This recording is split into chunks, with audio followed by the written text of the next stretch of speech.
3학년 대학 입학 예비고사를 끝내고 교회에서 열린 부흥회에 한 학생이 참석을 했습니다. 그리고 그 부흥회에서 하나님께 소원 하나를 합니다. 목회자로 살겠습니다. 하지만 그런 아들의 말에 부모님은 결사적으로 반대를 합니다. 당시 부모님은 없는 형편에 아들을 위해서 과외를 시킬 정도로 아들의 교육열이 특별했었고, 그러니 부모님의 입장에서 아들이 신학을 한다는 말이 달갑지가 않았습니다. 결국 자신이 소원한 것과 또 부모님의 생각이 갈등을 빚자 새벽 예배에 참석하기 시작을 했습니다. 그리고 그 부모님과의 갈등을 해결해달라고 무릎을 꿇고 새벽마다 이 학생이 기도를 합니다.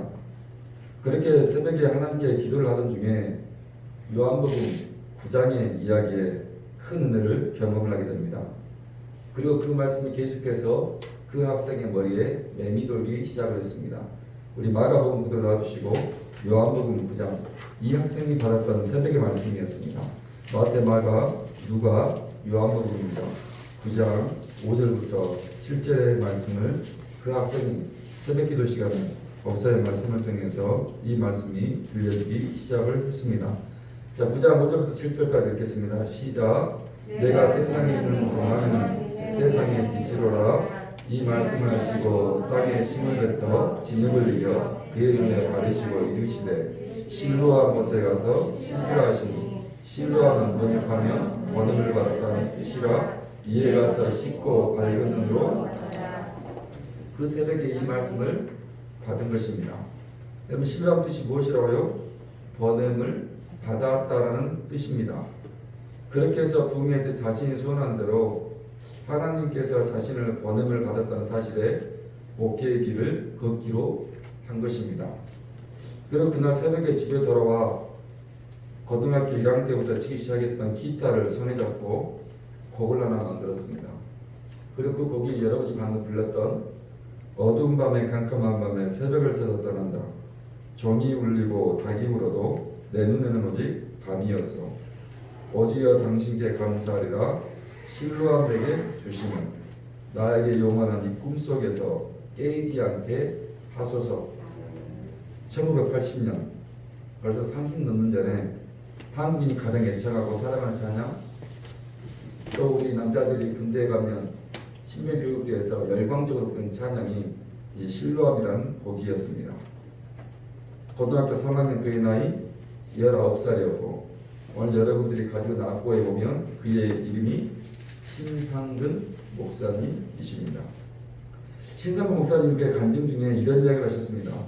이 실로암이라는 가사 마지막 부분에 꿈이라는 가사에 대한 이야기를 하셨습니다.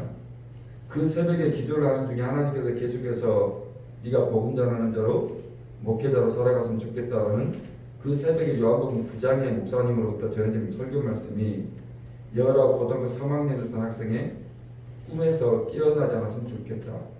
그 하나님 만남의 주심의 축복이 깨어나지 않았으면 좋겠다는 그 마음으로 마지막 가사를 영원한 이 꿈속에 깨이지 않게 하소서라고 얘기를 했다는 것입니다. 오늘 마지막 새벽에 영원한 하나님 꿈 하나가 축복처럼 임하기를 축원합니다.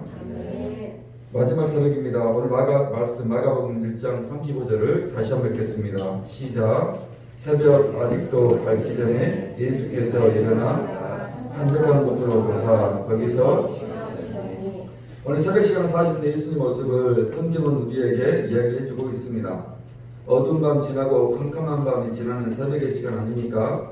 그 시간에 예수님께서 주섬주섬 일어나셔서 기도를 하시더라는 것입니다. 자, 그런데 지금 예수님께서 이 기도를 하시기 위해 그 새벽에 일어난 때가 언제였냐는 거죠. 바로 위의 말씀입니다. 32절부터 34절. 자, 함께 읽겠습니다. 32절부터 34절 시작.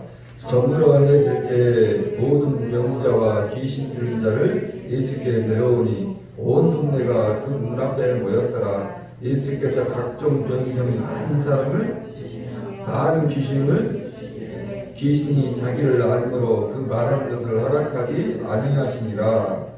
여러분, 그러니까 지금 예수님께서 그 새벽에 일어나 기도를 하기 전에 상황은 이렇게 분주한 하루를 보냈다는 것입니다. 모든 병자와 귀신 들린 자를 고쳤던 하루였다는 것입니다.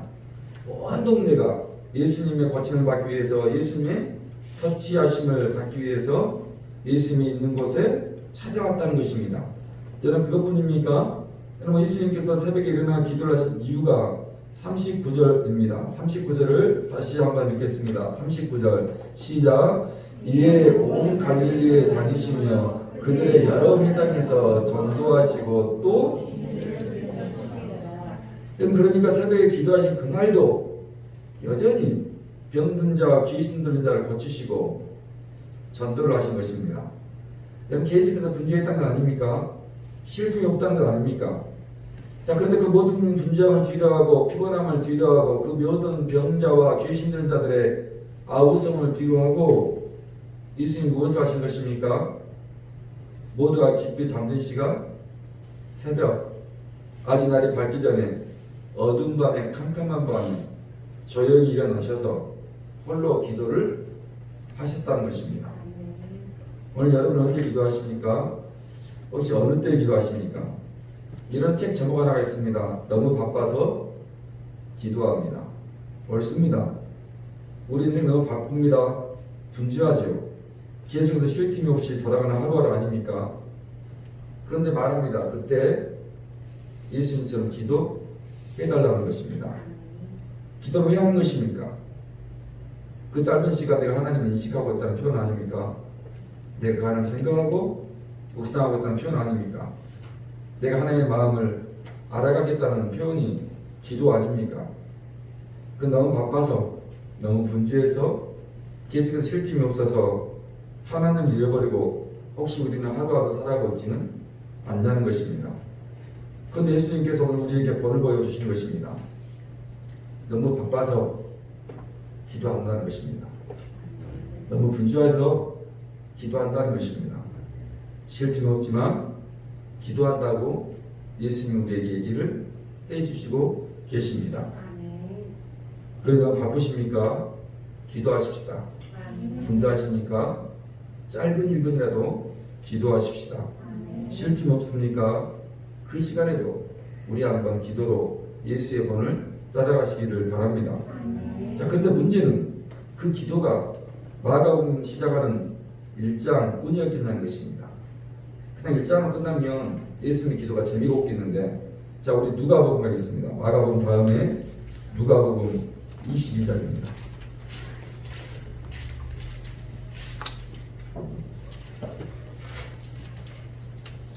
마태, 마가, 누가복음 22장 39절부터 41절에 예수님의 모습 하나를 다시 이렇게 이야기를 해주고 있습니다. 39절부터 41절 시작. 예수께서 나가사 습관을 따라 감난산에 가시매 제자들도 따라갔더니 그곳에 이르러 그들에게 이르시되 유혹에 빠지지 않게 기도하라 하시고 그들을 떠나 돌던들 만큼 가서 오늘 예수님의 새벽은 말하죠. 습관을 따른 새벽이었다고. 여러분 지금 마가복음 1장과 누가복음 22장의 시간의 간극이 얼마입니까? 여러분 예수님께서 처음 사역을 시작하신 때가 그의 나이 30이었습니다. 그리고 그가 33살에 십자가에 달려 죽으시지 않았습니까? 다시 말해서 마가복음 1장은 예수님이 공생을 시작하신 30살의 이야기고, 지금 누가복음 22장은 이제 마지막 겟세마네 감난산에서 기도, 그러니까 이 기도가 끝나면 갈보리에서 골고다에서 십자가에 달릴 마지막 운명의 시간을 맞이하는 33살의 시간이었다는 것입니다.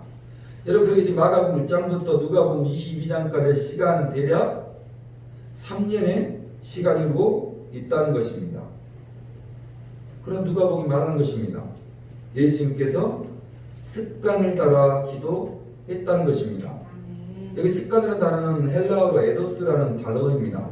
이 말은 에도라는 말에서 유래가 된 단어인데요. 이 에도의 뜻은 익숙하다라는 뜻의 단어입니다. 여러분 그러니까 지금 예수님의 기도는 익숙한 기도였다는 것입니다. 몸에 배인 기도였다는 것입니다. 예수님 공생애를 시작했던 30 나이 때나 마지막 십자가의 죽음을 앞둔 33살의 나이 때나 여전히 애도 익숙했다는 것입니다. 여러분 그런데 어찌 그것이 30살부터 33살까지 나이였겠습니까? 아닙니다. 여러분 우리나라의 성인식의 나이가 만 18세입니다. 그러나 이스라엘은 13살부터 14살 사이를 성인식의 나이로 정해놓고 있습니다. 그리고 그런 성인식을 바른 미츠바, 바트 미츠바라고 부릅니다. 여기에서 바루와 바트라는 말은 아들과 딸이라는 히브리 말입니다. 미츠바라는 뜻은 율법이라는 뜻입니다. 그러니까 율법의 아들, 율법의 딸이라는 뜻입니다. 여러분 그렇게 유대인들은 13살이 되면 율법의 아들과 율법의 딸로 성인식을 치르게 됩니다. 여러분 그러니까 예수님 역시 그의 나이 13살 될 무렵 비르마치와 율법의 아들로 성인식을 치렀다는 것입니다. 그리고 그 나이가 되면서부터 예수님이 하나님께 나아가서 기도하는 율법의 아들로서 삶을 살았을 것입니다. 여러분 하나님을 더 깊이 알아가는 율법의 아들로서 기도하는 법을 그때부터 배웠다는 이야기인 것입니다. 여러분 그러니까 지금 예수님은 그 나이 때부터 기도가 몸에도 익숙하게 배어 있었다는 것입니다. 습관처럼 익숙하게 몸에 익었다라고 우리에게 이야기를 하는 것입니다. 그런데 그게 예수님뿐만 아니라 대부분의 유대인들이 그렇다는 것입니다. 그 이야기 한 사람을 이렇게 성경은 소개합니다. 우리 잠시 한번 다니엘서 6장입니다. 구약 성경 다니엘서 시편에서 중간에 시편이고요. 뒤에 가시면 다니엘서 6장 10절 한 절에 유명한 말씀 한 절이 우리에게 이렇게 성경을 통해서 박혀져 있습니다. 나는 이런 축복이 우리 아이들을 키우면서 우리 부모님의 습관 또 우리 아이들의 습관을 이루어지는 축복이 있었으면 좋겠습니다. 자, 다니엘서 6장 10절 한 절을 다 같이 읽을 때 여러분 중요하게 생각하는 단어 하나를 찾으시면 좋겠습니다. 다 같이 6장 10절 시작. 다니엘이 이 조서에 왕의 도장이 찍힌 것을 알고도 자기 집에 돌아가서는 윗방에 올라가 예루살렘으로 향한 창문을 열고 전에 하던 대로 하루 3번씩 무릎을 꿇고 기도하며 그의 하나님께 오늘 누부갓네살의 신상 앞에 절하지 않으면 사자굴에 던져 넣겠다는 것입니다. 일제시대 일본 천황에게 절하지 않으면 감옥에 넣겠다는 그 말과 똑같습니다. 그런 다니엘이 그렇게 예루살렘에서 창문을 열고 기도했다는 것입니다. 그런데 성경 말합니다. 그때 한 번뿐이었습니까? 한 달뿐이었습니까? 1년뿐이었습니까? 성경 말하죠. 다니엘이 전에 하던 대로. 이 말이 너무너무 좋습니다. 일전에 말씀드렸던 것처럼 전에 하던 대로 그렇게 변함없이 익숙하게 예루살렘 향해서 창문을 열고 습관을 따라 다니엘의 기도를 한 것입니다. 여러분 그러기에 다니엘 역시 바로 마치 미치와 율법의 아들로 성인식을 치르고 난 이후부터 하나님께 나아가는 것, 하나님께 기도하는 것들 어렸을 때부터 몸에 익혔다는 것입니다. 한번 말씀드린 적이 있습니다.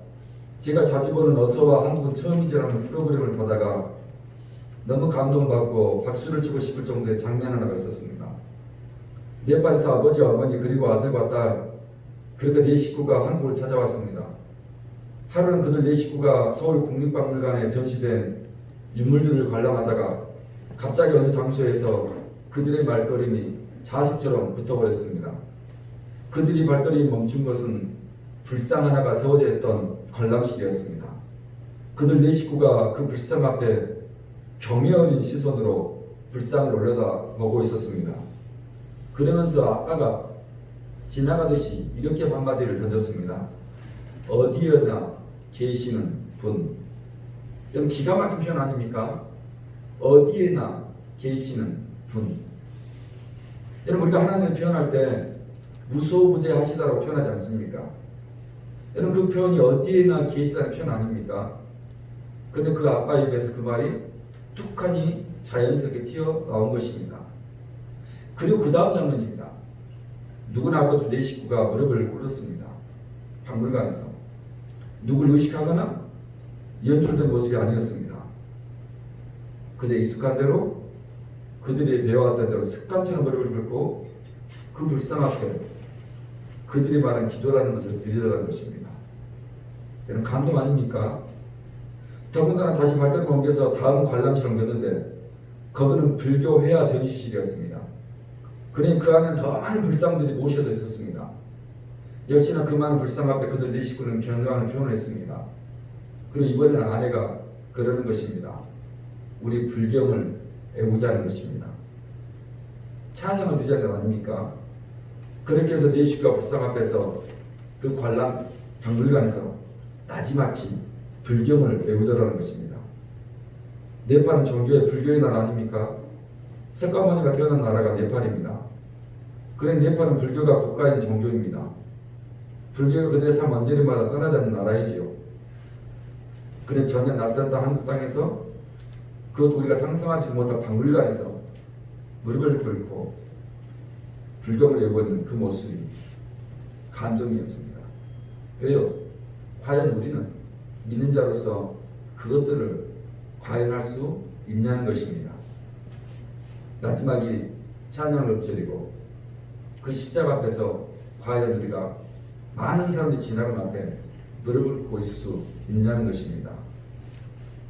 여러분, 우리는 음식 앞에서도 남들이 나를 어떻게 생각할까 싶어 식사기도 하는 것도 힘겨워하죠. 우리는 남들이 나를 어떻게 생각할까 의식해서 찬양 부를 때도 교회 안에서조차 조심스럽게 부르지 않습니까? 우리는 남들이 어떻게 생각할까 싶어서 성경책을 가지고 다니는 것도 이제는 어색한 시대가 되어버렸습니다. 왜 그렇게 되었습니까? 우리가 익숙하지 않고 습관처럼 우리가 어떤 사람인지를 어쩌면 우리가 만들어내고 있지는 못하는지 모르겠다는 자괴감이 드는 것입니다. 부탁합니다. 다니엘처럼 그냥 우리 전에 하던 대로 우리 살아내기를 축복합니다. 예수님처럼 애도 우리의 습관을 따라 살아내시기를 축원합니다. 그것은 네팔의 네 식구들이 선택의 문제가 아니고 타협의 문제가 아니고 원칙의 문제였기 때문에 그렇게 익숙하게 습관처럼 그들의 원칙을 따라서 어떤 불상 앞에서도 무릎을 꿇고 불경을 외웠던 것처럼 우리 역시 한번 그렇게 살아냈으면 좋겠습니다.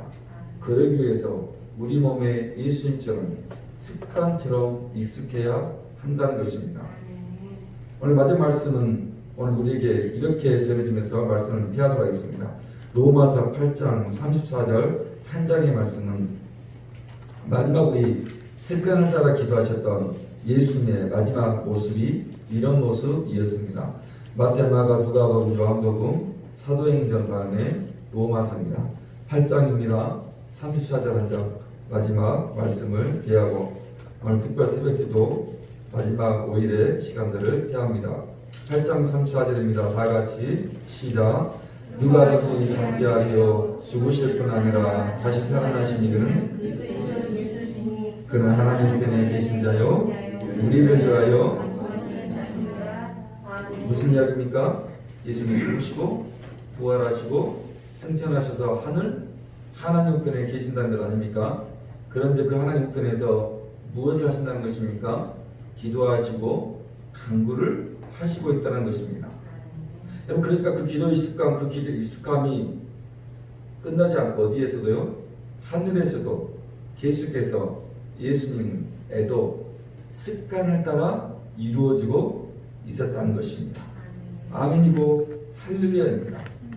그러니 마가복음 1장의 습관이 누가복음 22장의 익숙함으로 끝나는 것이 아니라 하늘에서 변함없이 오늘 저를 위해 여러분을 위해서 간구하시고 기도하시고 오늘 우리가 아침에 불렀던 찬양처럼 또 누군가 여러분을 위해서 기도하고 계시는 그분이 예수님이시고 더 부탁드리고 싶은 것은 오늘 함께 예배드린 여러분 한 사람 한 사람 되시기를 간절히 축원합니다.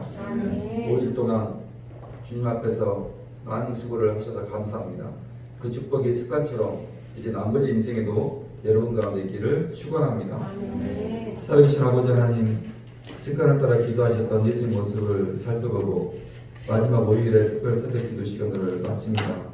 이 모든 시간마다 하나님께서 간섭하신 역사하심을 기억하며 하나님 어떠하심을 우리가 살아낼 뿐만 아니라 우리의 습관을 우리의 전 생애를 통해서 형성하는 축복을 허락하여 주시옵소서. 우리의 모습이 우리의 자녀들에게도 그렇게 습관처럼 익숙하게 되어지는 축복을 허락하여 주시옵소서. 5일의 새벽에 일하시는 하나님의 은혜가 우리 평생에 남겨진 간증과 찬양으로 새겨지게 주시옵소서. 감사 올렸습니다. 주께서 함께 하심을 감사하며 예수님의 이름으로 축복하며 간절히 기도드렸습니다. 아멘.